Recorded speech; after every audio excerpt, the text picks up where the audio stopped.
നമസ്കാരം എല്ലാവർക്കും തത്വ competitive exam കോണറിന്റെ പുതിയൊരു വീഡിയോയിലേക്ക് സ്വാഗതം. ഡിഗ്രി ലെവൽ ഫസ്റ്റ് സ്റ്റേജ് പ്രിലിംസിന്റെ ക്വസ്റ്റ്യൻ പേപ്പർ ഡിസ്കഷൻ ആണ് നമ്മൾ നടത്തിക്കൊണ്ടിരിക്കുന്നത്. എക്കണോമിക്സിനകത്ത് മൂന്നാമത്തെ ചോദ്യം 18ാമത്തെ ചോദ്യം, അതായത് നമ്മുടെ മൂന്നാമത്തെ ചോദ്യം ക്വസ്റ്റ്യൻ പേപ്പറിൽ 18ാമത്തെ ചോദ്യം GDP ഫാക്ടർ കോസ്റ്റിൽ എങ്ങനെയാണ് കണ്ടുപിടിക്കുന്നതെന്നാണ്. അപ്പൊ ഇതുമായിട്ട് റിലേറ്റ് ചെയ്ത് നമുക്ക് മാക്രോ എക്കണോമിക്സിനകത്ത് ഒരു ചാപ്റ്ററിന്റെ ഫുൾ കണക്റ്റഡ് ഫാക്ട്സും വേണം. ഇനിയുള്ള എക്സാമിന് മിക്കവാറും ചോദിക്കും. ഇപ്പൊ പേഴ്സണൽ ഡിസ്പോസിബിൾ ഇൻകം ആയിക്കോട്ടെ, നാഷണൽ ഇൻകം ആയിക്കോട്ടെ, GNP ആയിക്കോട്ടെ, ബാക്കി പ്രോഡക്റ്റ് മെത്തേഡിലും അതുപോലെ എന്താണ് ഇൻകം മെത്തേഡിലും എക്സ്പെൻഡിച്ചർ മെത്തേഡിലും ഒക്കെ എങ്ങനെയാണ് കണക്കാക്കുന്നത് നാഷണൽ ഇൻകം, ഇതൊക്കെ ചോദിക്കാൻ സാധ്യത ഉള്ളതുകൊണ്ട് നമുക്ക് ഈ ചാപ്റ്ററിന്റെ മൊത്തത്തിലുള്ള ഒരു കണക്റ്റഡ് ഫാക്ട്സ് പഠിച്ചിട്ട് പോകേണ്ടതായിട്ട് ആവശ്യമുണ്ട്. സോ മൊത്തത്തിൽ ഞാൻ പറഞ്ഞിട്ടേ നിർത്തത്തുള്ളൂ. അതുകൊണ്ട് മുഴുവൻ കേൾക്കുക, കേട്ടിട്ട് എക്സാമിന് പോവുക. ആദ്യം നമ്മൾ പറയാൻ പോകുന്നത് വ്യക്തിഗത വരുമാനം അഥവാ പേഴ്സണൽ ഇൻകം എന്ന് പറയുന്ന സെക്ഷനാണ്. കാര്യം മാത്രം പഠിക്കുക. PSC ആയതുകൊണ്ട് നമുക്ക് വിശദമായിട്ടുള്ള ഡീറ്റെയിൽസ് ഒന്നും വേണ്ട. ഇക്വേഷനും കാര്യവും മനസ്സിലാക്കി വെക്കുക. അപ്പോൾ രാജ്യത്തെ വ്യക്തികൾക്ക് ലഭിച്ച യഥാർത്ഥ വരുമാനത്തിനെയാണ് വ്യക്തിഗത വരുമാനം അഥവാ പേഴ്സണൽ ഇൻകം എന്ന് വിളിക്കുന്നത്. എന്താണ് പേഴ്സണൽ ഇൻകം എന്ന് വിളിക്കുന്നത്? അതായത് രാജ്യത്തെ വ്യക്തികൾക്ക് വരുമാനം ഉണ്ടല്ലോ, എല്ലാവർക്കും വരുമാനവും ഇല്ല.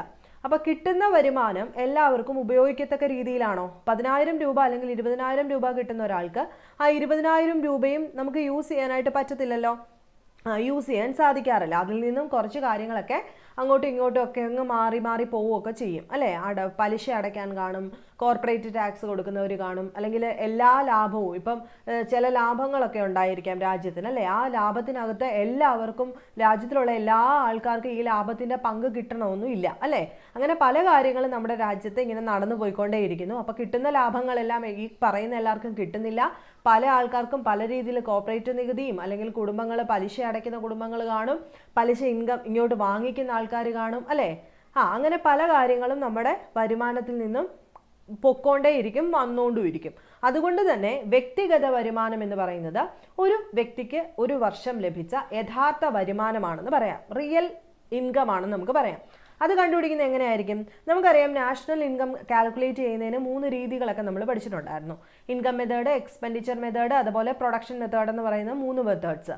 അതിനകത്തെല്ലാം ദേശീയ വരുമാനം പല രീതിയിൽ കാൽക്കുലേറ്റ് ചെയ്തു ആണല്ലോ. അപ്പോൾ ദേശീയ വരുമാനമാണ് നമ്മുടെ ഏറ്റവും പ്രധാനപ്പെട്ട ഒരു കാര്യം. ആ ദേശീയ വരുമാനത്തിൽ നിന്നും വീതിക്കപ്പെടാത്ത ലാഭം, എന്താണ് വീതിക്കപ്പെടാത്ത, ഇപ്പോൾ നമ്മൾ പറഞ്ഞു പലതരത്തിലുള്ള ലാഭം വരും, ഇതെല്ലാവർക്കും കിട്ടത്തില്ല. അതുകൊണ്ട് തന്നെ ടോട്ടൽ നമ്മൾ ഒരു വർഷത്തെ ദേശീയ വരുമാനം എടുത്താൽ ആ ദേശീയ വരുമാനത്തിൽ നിന്നും വീതിക്കപ്പെടാത്ത ലാഭം മൈനസ് കോർപ്പറേറ്റ് നികുതി മൈനസ് കുടുംബങ്ങളുടെ അറ്റ പലിശ അടവ്, ഇത് ഇത്രയും കുറച്ചിട്ട് മാറ്റ അടവുകൾ കൂട്ടിയാൽ എന്തൊക്കെയാണ്? ദേശീയ വരുമാനത്തിൽ നിന്നും ഒന്ന് എന്ത് കുറയ്ക്കണം?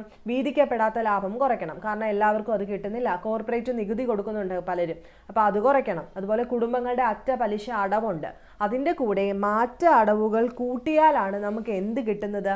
പേഴ്സണൽ ഇൻകം അഥവാ വ്യക്തി വരുമാനം ലഭിക്കും. അല്ലെങ്കിൽ ഇതിൻ്റെ ഇംഗ്ലീഷിലേക്ക് പറയുമ്പോൾ നമുക്ക് എങ്ങനെ പറയാം? Personal income is equal to, നമുക്ക് എങ്ങനെ പറയാം? അതായത് ദേശീയ വരുമാനം അഥവാ നാഷണൽ ഇൻകത്തിൽ നിന്നും അൺഡിസ്ട്രിബ്യൂട്ടഡ് പ്രോഫിറ്റ്, അതായത് വീതിക്കപ്പെടാത്ത പ്രോഫിറ്റ്സിൽ നിന്നും എന്ത് മൈനസ് ചെയ്യണം? Net interest payment of house hold minus corporate tax plus transfer payment. ഇത്രയും കൂടെ ചെയ്താലാണ് നമുക്ക് വ്യക്തിഗത വരുമാനം അഥവാ പേഴ്സണൽ ഇൻകം ലഭിക്കുന്നത്. ഇനി അതിൻ്റെ കൂട്ടത്തിൽ തന്നെ അടുത്തൊരു ക്വസ്റ്റ്യൻ കൂടെ വരാം. വ്യക്തിഗത വിനിമയ യോഗ്യ വരുമാനം അഥവാ PDI എന്ന് പറഞ്ഞു കഴിഞ്ഞാൽ പേഴ്സണൽ ഡിസ്പോസിബിൾ ഇൻകം. അപ്പം എന്താണ് വ്യക്തിഗത വിനിമയ യോഗ്യ വരുമാനം അഥവാ പേഴ്സണൽ ഡിസ്പോസിബിൾ ഇൻകം എന്താണ് എന്ന് വെച്ച് കഴിഞ്ഞാൽ യഥാർത്ഥ ഉപഭോഗത്തിനായി വ്യക്തികൾക്ക് ലഭിക്കുന്ന വരുമാനമാണ് എന്ത്? PDI, പേഴ്സണൽ ഡിസ്പോസിബിൾ ഇൻകം എന്ന് പറയുന്നത്. ഇപ്പോൾ നമ്മൾ പറഞ്ഞു യഥാർത്ഥ വരുമാനം, രാജ്യത്തെ വ്യക്തികൾക്ക് ലഭിച്ച യഥാർത്ഥ വരുമാനം എന്ന് പറയുന്നതാണ് പേഴ്സണൽ ഇൻകം. ദേശീയ വരുമാനത്തിൽ നിന്നും വീതിക്കപ്പെടാത്ത ലാഭം കാണും, കോർപ്പറേറ്റ് നികുതി കാണും, കുടുംബങ്ങളുടെ അറ്റപലിശ അടവ് കാണും, അതിൽ നിന്നും മാറ്റ അടവുകൾ കൂട്ടിയാൽ നമുക്ക് വ്യക്തിഗത വരുമാനം കിട്ടും. ഇനി ഈ കിട്ടുന്ന വരുമാനം മൊത്തം നമ്മൾ ഉപയോഗിക്കാൻ പറ്റുമോ? 10,000 രൂപയായിരിക്കും വ്യക്തിഗത വരുമാനമായിട്ട് എല്ലാം കഴിഞ്ഞതിന് ശേഷം നമുക്ക് കിട്ടുന്നത്. ഈ 10,000 രൂപയെ നമ്മൾ യൂസ് ചെയ്യുമോ? ഇല്ല. നമുക്ക് എന്തൊക്കെ കാണും? ചിലപ്പോൾ ടാക്സ് കൊടുക്കണമായിരിക്കും, ചില ഫൈനുകൾ കാണും, ചിലപ്പോൾ ഫീസ് കൊടുക്കണം അല്ലേ. നമുക്ക് ഫീസുകൾ കാണും, ചിലപ്പം പെട്ടെന്നൊരു ഫൈൻ അടയ്ക്കേണ്ടി വരും, ട്രാഫിക്കൊക്കെ ബ്ലോക്ക് ഉണ്ടാക്കി കഴിഞ്ഞാൽ ഫൈൻ അടിക്കണ്ടേ. ഹെൽമെറ്റ്, അതൊക്കെ ഫൈൻസ് ആണ്. അപ്പോൾ ഫൈനുകളുണ്ട്. അതുപോലെ നമുക്ക് ഡയറക്റ്റ് നികുതിയൊക്കെ കൊടുക്കണം. ഇതിൽ നിന്നെല്ലാം എന്ത് കുറയ്ക്കണം? വ്യക്തിഗത വരുമാനം കുറച്ചു കഴിഞ്ഞാലായിരിക്കും നമുക്ക് ബാക്കി പൈസ യൂസ് ചെയ്യാൻ പറ്റുന്നത് ആയിരിക്കുമല്ലോ. അപ്പോൾ യഥാർത്ഥ ഉപഭോഗത്തിനായി വ്യക്തികൾക്ക് ലഭിക്കുന്ന വരുമാനം, എൻ്റെ 10,000 രൂപയിൽ നിന്നും എനിക്ക് കൊടുക്കാനുള്ള ടാക്സ്, ഫീസ്, ഫൈന് ഇതെല്ലാം കുറച്ച് കഴിഞ്ഞാൽ എനിക്ക് ലാസ്റ്റ് ഒരു 7,000 രൂപ ഉപയോഗിക്കാമെന്ന് വെച്ചു. ഇനി ചിലവൊന്നുമില്ല, ബാക്കിയെല്ലാം ഞാൻ നടത്തിയെങ്കിൽ ആ 7,000 രൂപയല്ല എനിക്കിനി യൂസ് ചെയ്യാൻ പറ്റത്തുള്ളൂ സ്വസ്ഥമായിട്ട്. അതിനെയാണ് നമ്മൾ എന്ത് വിളിക്കുന്നത്? വ്യക്തിഗത വിനിമയ യോഗ്യ വരുമാനം അഥവാ പേഴ്സണൽ ഡിസ്പോസിബിൾ ഇൻകം എന്ന് വിളിക്കുന്നത്. ഡൗട്ട് ഒന്നുമില്ലല്ലോ. അപ്പോൾ ഇത്രയും ഈ ഒരു മലയാളത്തിൽ ഇവിടെ കുറച്ചേറെ കൊടുത്തിട്ടുള്ള കാര്യങ്ങളാണ് ഇവിടെ നമ്മളിപ്പോൾ 2 കാര്യങ്ങളിൽ പഠിച്ചത്. അപ്പോൾ ആ 2 പോയിന്റ്സ് നിങ്ങൾ കൃത്യമായിട്ട് ഓർത്തു വയ്ക്കുക. വേണമെങ്കിൽ നിങ്ങൾക്ക് ഇതൊന്ന് വായിച്ചു നോക്കുകയും ചെയ്യാം. ഇനി നമ്മൾ നോക്കാൻ പോകുന്നത് GDPയും GNB തമ്മിലുള്ള വ്യത്യാസങ്ങളും അതുപോലെ അതുമായിട്ട് റിലേറ്റ് ചെയ്ത് വരുന്ന ഇക്വേഷൻസുമാണ്.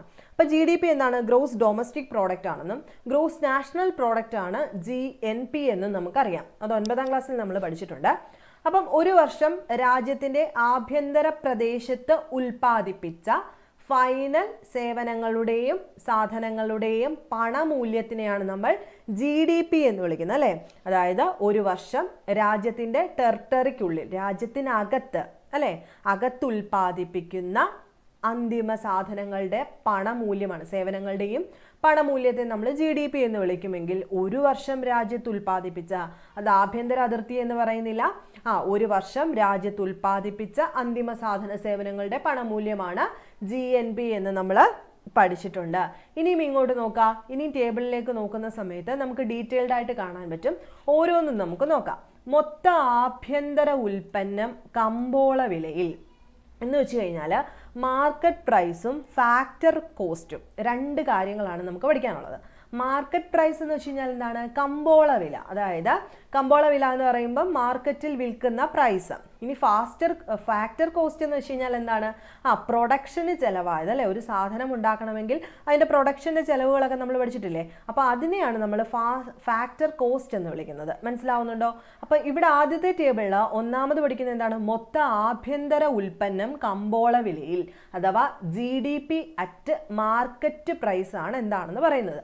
ആദ്യത്തെ പോയിന്റ് നമ്മൾ പറഞ്ഞു, ഒരു രാജ്യത്തിൻ്റെ ഭൂപ്രദേശത്തിനകത്ത് ടെറിട്ടറിക്കുള്ളിൽ ഒരു വർഷം ഉൽപ്പാദിപ്പിക്കുന്ന ആകെ അന്തിമ ചരക്ക് സേവനങ്ങളുടെ കമ്പോള വിലയാണ് നമ്മൾ GDP എന്ന് വിളിക്കുന്നത്. കമ്പോള വില മീൻസ് മാർക്കറ്റ് പ്രൈസ് ആണ്. അപ്പോൾ വിദേശ കമ്പനിയുടെ ഉടമസ്ഥതയിലാണോ പ്രാദേശിക കമ്പനിയുടെ ഉടമസ്ഥതയിലാണോ എന്ന് പരിഗണിക്കാതെ സ്വദേശികളോ വിദേശികളോ നടത്തുന്ന ഉൽപ്പാദനത്തിൻ്റെ മൂല്യം കണക്കിലെടുക്കും. എവിടെ? GDP അറ്റ് മാർക്കറ്റ് പ്രൈസിൽ. കൃത്യമായിട്ട് കേൾക്കുക, ഒരു രാജ്യത്തിൻ്റെ ടെറിട്ടറിക്കുള്ളിൽ, അത് ഏത് കമ്പനിയും ആയിക്കോട്ടെ, അതായത് ഒന്നുകിൽ അത് വിദേശ കമ്പനിയുടെ ഉടമസ്ഥതയിലായിരിക്കും, അല്ലെങ്കിൽ നമ്മുടെ ഇന്ത്യക്കകത്ത് തന്നെ ഉള്ള പ്രാദേശിക കമ്പനിയുടെ ഉടമസ്ഥതയിലായാലും അതിനകത്ത് ഉണ്ടാക്കുന്ന സാധനങ്ങളുടെയോ സേവനങ്ങളുടെയോ മൊത്തത്തിലുള്ള മാർക്കറ്റ് പ്രൈസിനെ കൂട്ടിയിട്ടാണ് നമ്മൾ GDP അറ്റ് മാർക്കറ്റ് പ്രൈസ് അഥവാ മൊത്ത ആഭ്യന്തര ഉൽപ്പന്നം കമ്പോള വിലയിൽ കണക്കാക്കുന്നത്. അപ്പോൾ എല്ലാത്തിൻ്റെയും മൂല്യം കമ്പോള വിലയിലായിരിക്കും, അതായത് മാർക്കറ്റിൽ വിൽക്കുന്ന പൈസയുടെ മൂല്യത്തിലായിരിക്കും GDP അറ്റ് മാർക്കറ്റ് പ്രൈസ് കണക്ക് കൂട്ടുന്നത്. എല്ലാത്തിൻ്റെയും മൂല്യം കമ്പോള വിലയിലായിരിക്കും കണക്കാക്കുന്നത്. അപ്പോൾ GDP അറ്റ് മാർക്കറ്റ് പ്രൈസ് എന്ന് പറയുന്നത് നമ്മൾ എങ്ങനെ എഴുതാൻ പറ്റും? C+I+G+X-M. ഈ ഇക്വേഷൻ നമ്മൾ എവിടെയാണ് പഠിച്ചിട്ടുള്ളത്? ഈ ഇക്വേഷൻ നമ്മൾ എവിടെയാണ് പഠിച്ചത്? ഔട്ട്ലേ മെത്തേഡ് അഥവാ എക്സ്പെൻഡിച്ചർ മെത്തേഡ്, അല്ലേ? ചെലവ് രീതിയിൽ നാഷണൽ ഇൻകം പഠിച്ചപ്പോൾ നമ്മൾ പറഞ്ഞിട്ടുണ്ടായിരുന്നു C+I+G+X-M എന്നാണ് നമ്മൾ കണക്കാക്കുന്നതെന്ന്, അല്ലേ? അതായത് എന്തൊക്കെയായിരുന്നു അത്? ഹൗസ് ഹോൾഡിൻ്റെ ചെലവ് C ആണ്, അതുപോലെ നമ്മുടെ ഇൻവെസ്റ്റ്മെൻറ്റ് എക്സ്പെൻഡിച്ചർ I ആണെന്ന് പറഞ്ഞു, ഗവൺമെൻറ്റിൻ്റെ ഫൈനൽ എക്സ്പെൻഡിച്ചർ എന്ന് പറയുന്ന കൺസംഷൻ എക്സ്പെൻഡിച്ചർ GI ആണെന്ന് പറഞ്ഞു, അതുപോലെ എക്സ്പോർട്ട് റവന്യൂ ആണ് X. അതിൽ നിന്നും ഇമ്പോർട്ട് ചെയ്യുന്നതിനെ കുറച്ചാലാണ് നമുക്ക് എന്ത് കിട്ടുന്നതെന്ന് പഠിച്ചു? എക്സ്പെൻഡിച്ചർ മെത്തേഡിലൂടെ ദേശീയ വരുമാനം. അതുകൊണ്ട് GDP അറ്റ് മാർക്കറ്റ് പ്രൈസ് എങ്ങനെയാണ് കണ്ടുപിടിക്കുന്നത്? C+I+G+X-M ആണ്. കൃത്യമായിട്ട് നോട്ട് ചെയ്ത് വയ്ക്കുക. എക്സ്പെൻഡിച്ചർ മെത്തേഡ് ഇതുവരെ പഠിച്ചിട്ടില്ലാത്തവർ ആ വീഡിയോയ്ക്കകത്ത് ഡീറ്റെയിൽഡ് ആയിട്ട് നമ്മൾ പറഞ്ഞായിരുന്നു, അത് പഠിച്ചതിന് ശേഷം ഇവിടെ നോക്കുക കേട്ടോ. GDP at market price = C+I+G+X-M എന്നാണ് ഇക്വേഷൻ എന്ന് പറയുന്നത്. അപ്പോൾ കൃത്യമായിട്ട് ഇമ്പോർട്ട് എക്സ്പെൻഡിച്ചർ ആയിട്ട് കേട്ടോ -M എന്ന് പറയുന്നത്. C എന്താണ്? ഒന്നുകൂടെ ഞാൻ പറയാം, ആർക്കെങ്കിലും അറിയാതുണ്ടെങ്കിൽ CI എന്ന് പറഞ്ഞു കഴിഞ്ഞാൽ ഹൗസ് ഹോൾഡിൻ്റെ ചിലവാണ് കേട്ടോ. ഹൗസ് ഹോൾഡ് എന്ന് പറഞ്ഞാൽ ഫൈനൽ കൺസംഷൻ എക്സ്പെൻഡിച്ചർ ആണ് CI. ഫൈനൽ ഇൻവെസ്റ്റ്മെൻറ്റ് എക്സ്പെൻഡിച്ചർ ആണ് അതായത് ഒരു ഫേമിന് എന്തുമാത്രം ഒരു പ്രൊഡക്ഷൻ നടത്തുന്നതിന് ചിലവാകുന്നു, അതാണ് ഐ എന്ന് പറയുന്നത്. ജി എന്ന് പറയുന്നത് ഗവൺമെൻറ്റിൻ്റെ എക്സ്പെൻഡിച്ചർ ആയിരുന്നു. എക്സ് എന്ന് പറയുന്നത് എക്സ്പോർട്ട് ചെയ്യുമ്പോൾ നമുക്ക് കിട്ടുന്ന റവന്യൂ, മൈനസ് എം എന്ന് പറയുമ്പം ഇമ്പോർട്ട് ചെയ്യുമ്പോൾ നമ്മൾ ചിലവഴിക്കുന്ന കാശ്. സംശയമില്ലല്ലോ. അടുത്ത രണ്ടാമത്തെ ടേബിൾ നോക്കുക. G D P at factor cost FC അതാണ് പറയാൻ പോകുന്നത്. അപ്പോൾ നോക്കുക, മൊത്ത ആഭ്യന്തര ഉൽപ്പന്നത്തിൽ നിന്നും അറ്റ ഉൽപ്പന്ന നികുതി കുറയ്ക്കുമ്പോൾ ലഭിക്കുന്നതാണ് GDP FC എന്ന് പറയുന്നത്. മൊത്ത ആഭ്യന്തര ഉൽപ്പന്നം എന്ന് പറഞ്ഞു കഴിഞ്ഞാൽ എന്താണ് നമ്മൾ പഠിച്ചത്? കമ്പോള വിലയിലാണ് അല്ലേ? മൊത്ത ആഭ്യന്തര ഉൽപ്പന്നം എങ്ങനെയാണ്? കമ്പോള വിലയിലുള്ള മൊത്ത ആഭ്യന്തര ഉൽപ്പന്നത്തിൽ നിന്നും എന്ത് കുറയ്ക്കണം? അറ്റ ഉൽപ്പന്ന നികുതി കുറയ്ക്കുക. അപ്പം കിട്ടുന്നതാണ് GDP FC എന്ന് പറയുന്നത്. ഒന്നുകൂടെ നോക്കുക. ഉപഭോക്താക്കൾ വിപണിയിൽ നൽകുന്ന വിലയാണ് കമ്പോള വില ആണല്ലോ. നമ്മൾ പോയിട്ട് സാധനം ചന്തയിൽ നിന്ന് വാങ്ങിക്കുന്ന വിലയാണ് കമ്പോള വില. ഇതിൽ ഉൽപ്പന്ന നികുതിയും സബ്സിഡിയും ഒക്കെ ഉൾപ്പെടും ആണല്ലോ. അതിനകത്ത് ഉൽപ്പന്നത്തിൻ്റെ നികുതി കാണും, ഒരു പ്രോഡക്റ്റിൻ്റെ ടാക്സ് കാണും, സബ്സിഡി കാണും. അപ്പോൾ ഘടക ചെലവ് എന്നാൽ ഉൽപ്പാദകർക്ക് ഉൽപ്പന്നത്തിന് ലഭിക്കുന്ന വിലയാണ്. അപ്പോൾ ഉൽപ്പാദകരെന്ന് വെച്ച് കഴിഞ്ഞാൽ എന്താണ്? പ്രൊഡ്യൂസേഴ്സ് ആണ് അല്ലേ? ഒരു ഫാക്ടറിയിലെ പ്രൊഡ്യൂസേഴ്സ്. അവർക്ക് ഇതിനകത്ത് എന്ത് വേണ്ടി ചിലവ് വരും? അറിയാലോ, ഉൽപ്പാദകർക്ക് ഉൽപ്പന്നത്തിന് ലഭിക്കുന്ന വില. ഇവർക്ക് ഓരോന്നിനും നമ്മൾ പഠിച്ചിട്ടുണ്ട്. ഒന്നുകൂടെ എടുത്ത് പറയുന്നു, ലാൻഡിന് റെൻ്റ് ഉണ്ട്, അതുപോലെ ശമ്പളമായിട്ട് വേജസ് കൊടുക്കണം അല്ലേ, എൻ്റർപ്രണറിന് പ്രോഫിറ്റ് വേണം, ഇങ്ങനെയുള്ള പല കാര്യങ്ങളും ഉണ്ടല്ലോ. അതുകൊണ്ട് തന്നെ എന്താണ് ഫാക്ടർ കോസ്റ്റ് എന്ന് പറയുന്നത്? ഘടക ചെലവ്. ഉൽപ്പാദകർക്ക് അഥവാ പ്രൊഡ്യൂസേഴ്സിന് ഈ ഉൽപ്പന്നത്തിന് ലഭിക്കുന്ന വിലയാണ് ഫാക്ടർ കോസ്റ്റ് എന്ന് പറയുന്നത്. അതിനാൽ കമ്പോള വിലയിൽ നിന്നും ഈ ഞാനൊരു കാര്യം പറയാം. ഇപ്പോൾ ഉപ്പേരി വിൽക്കുന്ന ഒരാൾ 20 രൂപയ്ക്കായിരിക്കും ഉപ്പേരി കടക്കാരന് കൊടുക്കുന്നത് ആണല്ലോ, അതായത് 20 രൂപയ്ക്ക്. പക്ഷേ കടക്കാരൻ 20 രൂപയ്ക്കാണോ വിൽക്കുന്നത്? അല്ല, അയാൾ ചിലപ്പോൾ 30 രൂപയ്ക്കോ അല്ലെങ്കിൽ 25 രൂപയ്ക്കോ ആയിരിക്കും വിൽക്കുന്നത്. അപ്പോൾ 20 രൂപയല്ല ഉള്ളൂ പ്രൊഡ്യൂസറിന് കിട്ടുന്നത്, അഥവാ ഈ ഒരു ഫാക്ടറി ഓണർക്ക് കിട്ടുന്നത്. മനസ്സിലാവുന്നുണ്ടോ? അതുകൊണ്ട് തന്നെ അതിനാൽ കമ്പോള വിലയിൽ നിന്നും അറ്റ പരോക്ഷ നികുതി കുറച്ചാൽ എന്ത് കിട്ടും? ഫാക്ടർ കോസ്റ്റ് അഥവാ ഈ പ്രൊഡ്യൂസറിന് കിട്ടുന്ന ആ ഒരു രൂപ കിട്ടും. ഒരു വർഷം ഒരു രാജ്യത്തിൻ്റെ ആഭ്യന്തര അതിർത്തിക്കകത്ത് ഉൽപാദന യൂണിറ്റുകൾ ഉൽപ്പാദിപ്പിക്കുന്ന ഉൽപ്പന്നത്തിൻ്റെ പണപരമായ മൂല്യമാണ് GDP FC എന്ന് പറയുന്നത്. എന്താണ്? ഒരു വർഷം ഒരു രാജ്യത്തിൻ്റെ ആഭ്യന്തര അതിർത്തിക്കുള്ളിൽ ഉൽപാദന യൂണിറ്റുകൾ ഉൽപ്പാദിപ്പിക്കുന്ന ഉൽപ്പന്നത്തിൻ്റെ പണപരമായ മൂല്യമാണ് GDP FC കാണിക്കുന്നത്. So GDP FC factor cost is equal to GDP NB. Market പ്രൈസിലുള്ളതിൽ നിന്നും NIT അഥവാ എന്ത് കുറയ്ക്കണം എന്നാണ് ഇപ്പോൾ പറഞ്ഞത്? കമ്പോളവിൽ നിന്ന് അറ്റ പരോക്ഷ നികുതി, നെറ്റ് ഇൻഡയറക്റ്റ് ടാക്സ് കുറച്ചാൽ എന്ത് കിട്ടും? GDP അറ്റ് ഫാക്ടർ കോസ്റ്റ് കിട്ടും. കൃത്യമായി മനസ്സിലാവുന്നുണ്ടോ? അപ്പോൾ GDP MB is equal to C+I+G+X-M ആണ്. അതുപോലെ GDP FC is equal to എന്ത് ചെയ്യണം? GDP MBയിൽ നിന്നും നെറ്റ് ഇൻഡയറക്റ്റ് ടാക്സ് കുറയ്ക്കണം. അടുത്തത് അറ്റ് ആഭ്യന്തര ഉൽപ്പന്നം കമ്പോള വിലയിൽ NDP അറ്റ് മാർക്കറ്റ് പ്രൈസ് ആണ് അടുത്ത് കൊടുത്തിരിക്കുന്നത്. അപ്പോൾ ഇവിടെ ഷോർട്ട് നോട്ട്സിനകത്ത് ഇത് ഡീറ്റെയിൽഡ് ആയിട്ട് പറയുന്നുണ്ട് കേട്ടോ. ഇപ്പോൾ നമ്മൾ പറഞ്ഞില്ലേ GDP FC = GDP MB minus NIT അഥവാ അറ്റ പരോക്ഷ നികുതി. മനസ്സിലാവുന്നുണ്ടോ? ഇതിപ്പം ഷോർട്ട് നോട്ടായിട്ട് നോക്കുന്ന സമയത്ത് ഒറ്റ വാക്കിൽ പറയുന്നു. ഇത് മനസ്സിലാവാൻ വേണ്ടിയിട്ട് നമ്മൾ ഡീറ്റെയിൽഡ് ആയിട്ട് പറഞ്ഞു, അതേ ഉള്ളൂ വ്യത്യാസം. അടുത്ത ഇവിടുത്തെ ഇക്വേഷനാണ് അറ്റ ആഭ്യന്തര ഉൽപ്പന്നം അഥവാ NDP കാണാനുള്ള ഇക്വേഷനാണ് നമ്മളിപ്പോൾ അടുത്തതായിട്ട് പറയാൻ പോകുന്നത്. അപ്പോൾ എക്സ്പ്ലെയിൻ ചെയ്യാം.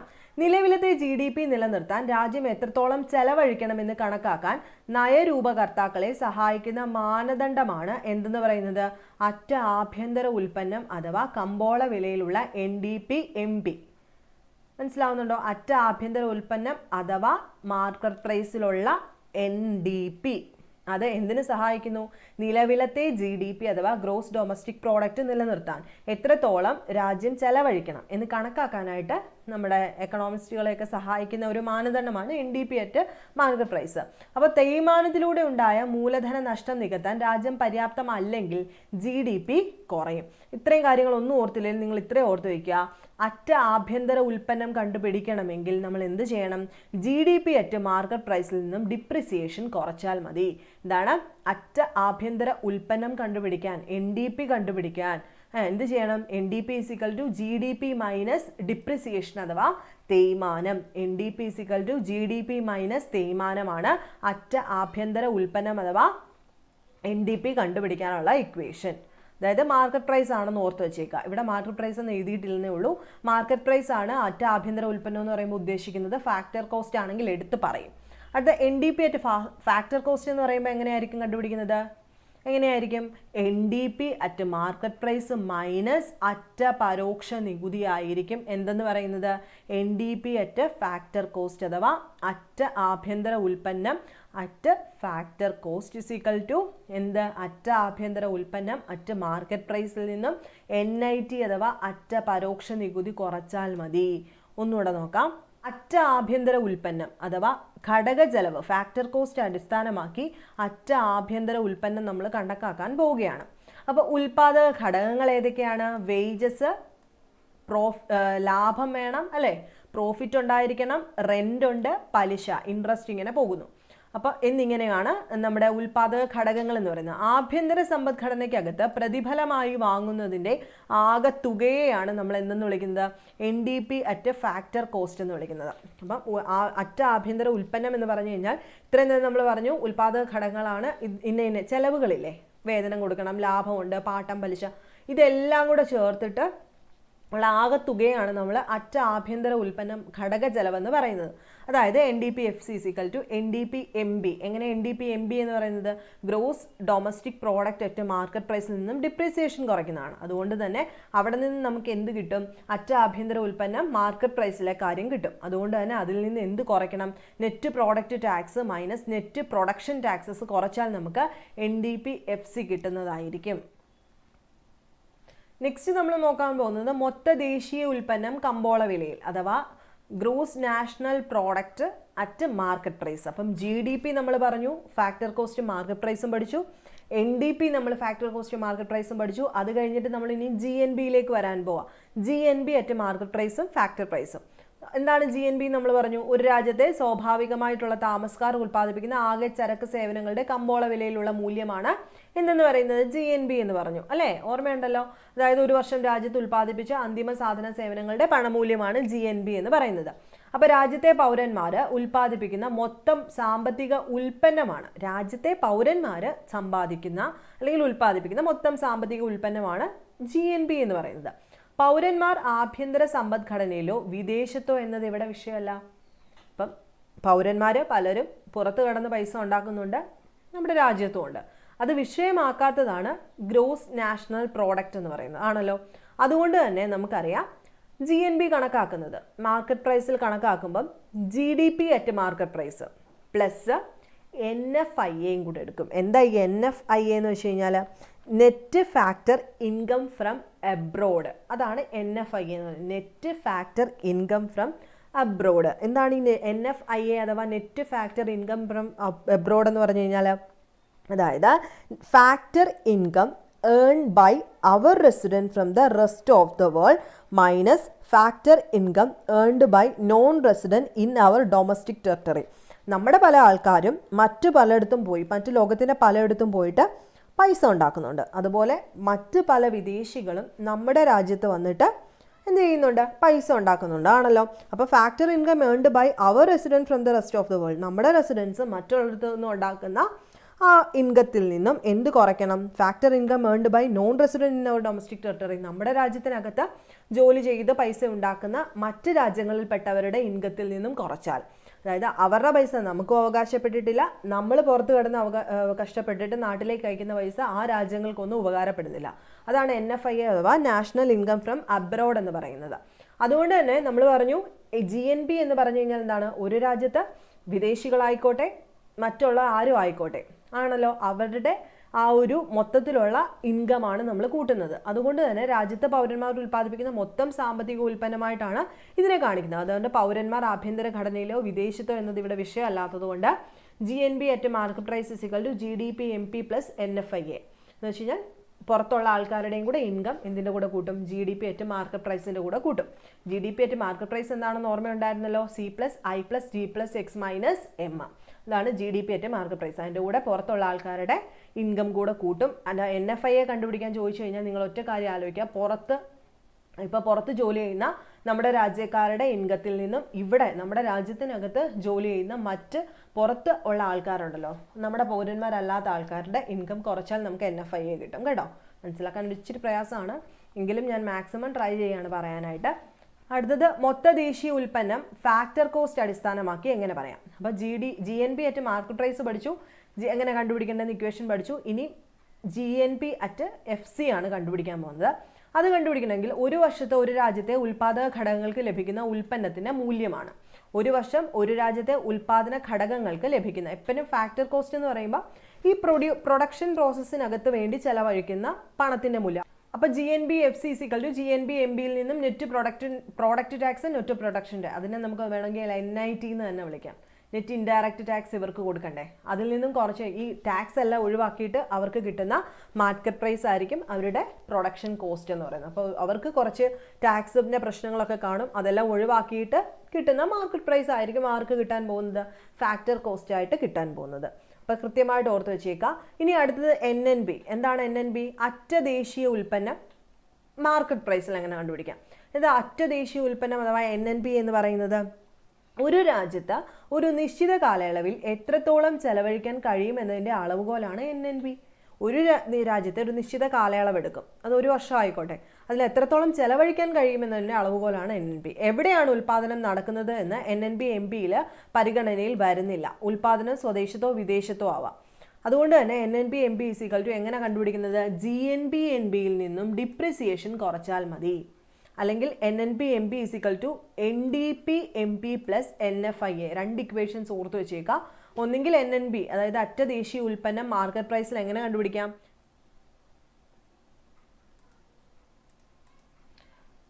അപ്പോൾ ലാസ്റ്റ് വണ്ണായിട്ട് NNB FC ആണ് കാണാൻ പോകുന്നത്. ഒന്നുമില്ല, NNB FC കാണുക എന്ന് പറഞ്ഞു കഴിഞ്ഞാൽ ഒറ്റ കാര്യം നിങ്ങൾ ചിന്തിക്കുക, നാഷണൽ ഇൻകത്തിനകത്തു നിന്നും NNB MPയിൽ നിന്നും എന്ത് കുറയ്ക്കുക? NIT എന്ന് ഓർത്ത് വെച്ചേക്കുക. നാഷണൽ നമ്മൾ നെറ്റ് ഇൻഡയറക്റ്റ് ടാക്സ് കുറച്ച് കഴിഞ്ഞാൽ നമുക്ക് NNB MP കിട്ടുന്നതായിരിക്കും. NNB FC കാണുന്നത് എങ്ങനെയാണെന്നാണ്. അപ്പോൾ NNB FC കാണുന്നത് NNB MBയിൽ നിന്നും, അതായത് NNB അറ്റ് മാർക്കറ്റ് പ്രൈസിൽ നിന്നും NIT അഥവാ നെറ്റ് ഇൻഡയറക്റ്റ് ടാക്സ് കുറച്ചാൽ മതി. അപ്പോൾ ഇവിടെ എപ്പോഴും ഈ നെറ്റ് പ്രോഡക്റ്റ് ടാക്സ് എന്ന് പറയുന്നത് എന്തായിരിക്കും? മൊത്തത്തിലാണ് നമ്മൾ NIT എന്ന് വിളിക്കുന്നത്, നെറ്റ് ഇൻഡയറക്റ്റ് ടാക്സ് എന്ന് വിളിക്കുന്നത്. അല്ലെങ്കിൽ മറ്റൊരു ഇക്വേഷനൂടെ ഉണ്ട്, NDP FC plus NFIA NNB FC എന്നൂടെ ഒരു ഇക്വേഷൻ ഉണ്ട്, അതുകൂടെ നോട്ട് ചെയ്ത് പഠിക്കുക. അപ്പോൾ ഇത്രയും നേരം പറഞ്ഞുകൊണ്ടിരുന്നത് ഒന്നുകൂടെ പറയാം മനസ്സിലാകാത്തവർക്കായിട്ട്. ആദ്യമായിട്ട് നമ്മൾ കണ്ടെത്തിയത് എന്തായിരുന്നു? GDP അറ്റ് മാർക്കറ്റ് പ്രൈസ് അല്ലേ? GDP അറ്റ് മാർക്കറ്റ് പ്രൈസ്, അതായത് ഒരു വർഷം രാജ്യത്തിൻ്റെ ആഭ്യന്തര അതിർത്തിക്കുള്ളിൽ ഉൽപ്പാദിപ്പിച്ച ഫൈനൽ പ്രോഡക്റ്റിൻ്റെയും സേവനങ്ങളുടെയും എല്ലാം പണമൂല്യമാണ് GDP എന്ന് നമ്മൾ പറഞ്ഞു. അത് ഫാക്ടർ കോസ്റ്റ് എന്ന് പറയുമ്പം പ്രൊഡ്യൂസർക്ക് കിട്ടുന്ന ആ ഒരു പൈസയുടെ അളവാണ് ഫാക്ടർ കോസ്റ്റ് എന്ന് വിളിക്കുന്നത്. മാർക്കറ്റ് പ്രൈസ് എന്ന് പറയുമ്പോൾ എന്തായിരിക്കും? അത് കമ്പോള വിലയിൽ പറയുന്നതാണ്. അപ്പം അതിൻ്റെ തന്നെ GDP FC കണ്ടുപിടിക്കാനുള്ള ഇക്വേഷൻ എന്താണ്? GDP മാർക്കറ്റ് പ്രൈസിൽ നിന്നും കുറേ നികുതി കാണുമല്ലോ, അതങ്ങ് കുറച്ചാൽ മതി. എന്ത് കിട്ടും? GDP FC കിട്ടും, ഫാക്ടർ കോസ്റ്റ് കിട്ടും. ഫാക്ടർ കോസ്റ്റ് എന്ന് വെച്ച് കഴിഞ്ഞാൽ ഈ പ്രൊഡ്യൂസറിന് ചിലവാക്കിയ അല്ലെങ്കിൽ ചിലവഴിക്കുന്ന കാശ് അല്ലെങ്കിൽ അവർക്ക് കിട്ടുന്ന കാശ്. അപ്പോൾ എന്ത് കിട്ടണം? വിറ്റ പൈസയിൽ നിന്നും അവർക്ക് കുറേ ടാക്സ് ഉണ്ട്, അതെല്ലാം കൊടുത്തതിന് ശേഷമാണ് GDP FC കിട്ടുന്നത്. അതുപോലെ തന്നെ അറ്റ ആഭ്യന്തര ഉൽപ്പന്നം അഥവാ NDP കാണുന്നത് എങ്ങനെ ആയിരിക്കണം? NDP GDPയിൽ നിന്നും എന്ത് കുറയ്ക്കണം? തേയ്മാനം അഥവാ ഡിപ്രിസിയേഷൻ കുറയ്ക്കണം. അതുപോലെ NDP FC എന്ന് പറയുന്നത് ഫാക്ടർ കോസ്റ്റിൽ എങ്ങനെ കണ്ടുപിടിക്കാൻ പറ്റും? ഒരു കാര്യവും ഇല്ല. എപ്പോഴും നമ്മൾ NDP FC അഥവാ ഫാക്ടർ കോസ്റ്റ് എന്തിനെങ്കിലും ചോദിച്ചു കഴിഞ്ഞാൽ അതിൻ്റെ തന്നെ മാർക്കറ്റ് പ്രൈസിൽ നിന്നും NIT അഥവാ അറ്റ പരോക്ഷ നികുതി നെറ്റ് ഇൻഡയറക്റ്റ് ടാക്സ് അങ്ങ് കുറച്ചാൽ മതി. അപ്പോൾ എളുപ്പത്തിൽ നോക്കുവാണെങ്കിൽ ഇങ്ങനെ പഠിക്കുക. അതുപോലെ തന്നെ GNBയുടെ കേസിലാവുമ്പോഴോ അതിർത്തിക്കുള്ളിലാണ് അല്ലേ? അതിർത്തിക്കുള്ളിൽ ആരുണ്ടാക്കിയതാണെങ്കിലും സാരമില്ല. അതുകൊണ്ട് തന്നെ GNB ഫാക്ടർ കോസ്റ്റിൽ കാണുന്നത് എങ്ങനെയായിരിക്കണം? GNBയുടെ മാർക്കറ്റ് പ്രൈസിൽ നിന്നും നെറ്റ് ഇൻഡയറക്റ്റ് ടാക്സ് കുറച്ചാൽ മതി. സെയിം ഇക്വേഷൻ തന്നെ. ഇനി അറ്റ ദേശീയ ഉൽപ്പന്നം NNB കണക്കാക്കുന്നത് എങ്ങനെയാണ്? ഫാക്ടർ കോസ്റ്റിലും കണക്കാക്കണം, മാർക്കറ്റ് പ്രൈസിലും കണക്കാക്കണം. NNB എന്ന് പറയുന്നത് ശരിക്കും മാർക്കറ്റ് പ്രൈസ് എന്നാണെന്നൂടെ ഓർത്ത് വെച്ചേക്കുക. അത് എന്ത് ചെയ്താൽ മതി? GNBയിൽ നിന്നും തേയ്മാനം കുറയ്ക്കുക. GDPയിൽ നിന്നും തേയ്മാനം കുറച്ചാൽ NDP കിട്ടുമെങ്കിൽ NNB GNB മൈനസ് തേയ്മാനമാണ്. അതുപോലെ ഫാക്ടർ കോസ്റ്റ് വരുന്ന സമയത്ത് എന്തായിരിക്കും? NNB അറ്റ് മാർക്കറ്റ് പ്രൈസിൽ നിന്നും നെറ്റ് ഇൻഡയറക്റ്റ് ടാക്സ് അഥവാ അറ്റ പരോക്ഷ നികുതി കുറച്ചാൽ നമുക്ക് എന്ത് കിട്ടും? NNB അറ്റ് ഫാക്ടർ കോസ്റ്റ് കിട്ടും. അപ്പം നോക്കുന്ന സമയത്ത് വളരെ ടഫായിട്ട് തോന്നുന്നെങ്കിലും ഒന്ന് ഓടിച്ചിട്ടൊന്ന് വായിച്ച് നോക്കിക്കഴിഞ്ഞാൽ നമുക്ക് ഈസി ആയിട്ട് എടുക്കാൻ പറ്റുന്ന ഒരു സെക്ഷനാണ് ഈ ഒരു ഇക്വേഷൻ. നിങ്ങൾ ഒത്തിരി ഒന്നും എഴുതിയില്ലെങ്കിലും ഈ ഒരു ടേബിൾ ഉണ്ടല്ലോ, ഈ ഒരു ടേബിൾ മാത്രം നോക്കി മനസ്സിലാക്കിയാൽ മതി.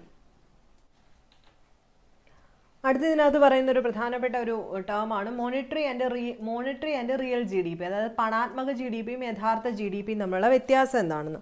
അപ്പം നമ്മൾ ഒരുപാടൊന്നും നോക്കിയില്ലെങ്കിലും ജസ്റ്റ് ഒന്ന് മനസ്സിലാക്കി വെച്ചിരുന്നാൽ മതി. പണാത്മക GDP, മോണിറ്ററി GDP ആൻഡ് യഥാർത്ഥ GDP, റിയൽ GDP. അതായത് if the GDP calculate on the basis of current year price is called എന്താണ് നോമിനൽ GDP അഥവാ പണാത്മക GDP എന്ന് നമ്മൾ വിളിക്കും. അതായത് ഇപ്പോൾ ഈ വർഷം ഉൽപ്പാദിപ്പിക്കുന്നത്, കറൻ്റ്ലി നമ്മളൊരു സാധനം ഉൽപ്പാദിപ്പിക്കുമ്പോൾ അതിൻ്റെ വിലയുടെ ബേസിസിലാണ് നമ്മൾ GDP കാൽക്കുലേറ്റ് ചെയ്യുന്നതെങ്കിൽ, കറണ്ട് പ്രൈസിലാണ് കാണുന്നതെങ്കിൽ അതിനെയാണ് നമ്മൾ എന്തെന്ന് വിളിക്കുന്നത്?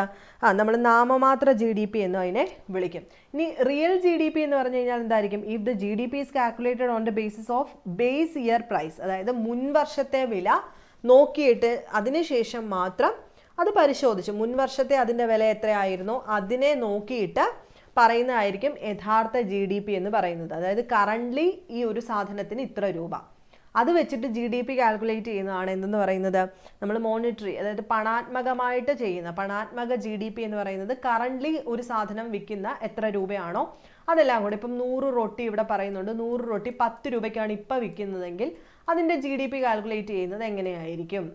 ഇങ്ങനെയാണല്ലോ, ടോട്ടൽ രൂപ ഇത്രയാണ്.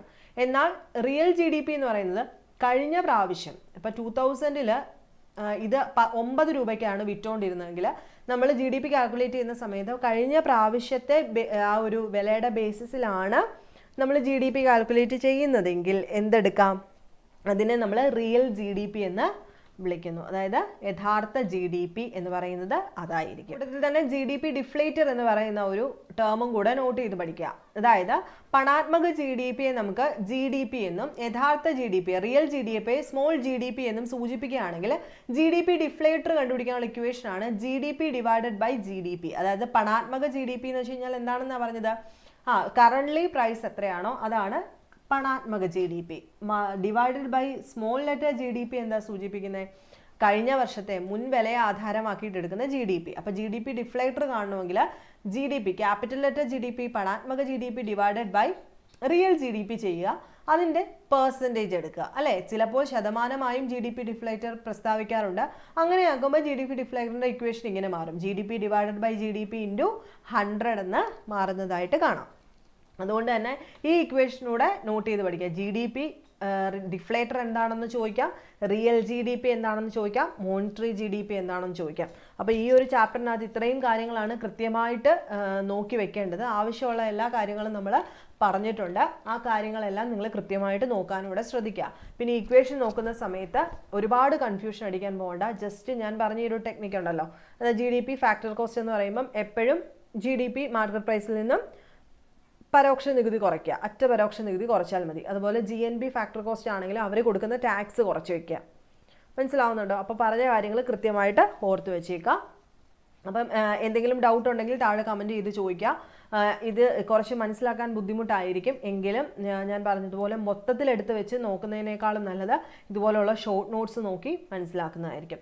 അപ്പം നിങ്ങൾക്ക് വീഡിയോസ് ഇഷ്ടമാകുന്നുണ്ടെങ്കിൽ നിങ്ങൾ ലൈക്ക് ചെയ്യുക, ഷെയർ ചെയ്യുക, സബ്സ്ക്രൈബ് ചെയ്യുക. നെക്സ്റ്റ് വീഡിയോയിൽ കാണുന്നതിന് വരെ ബൈ.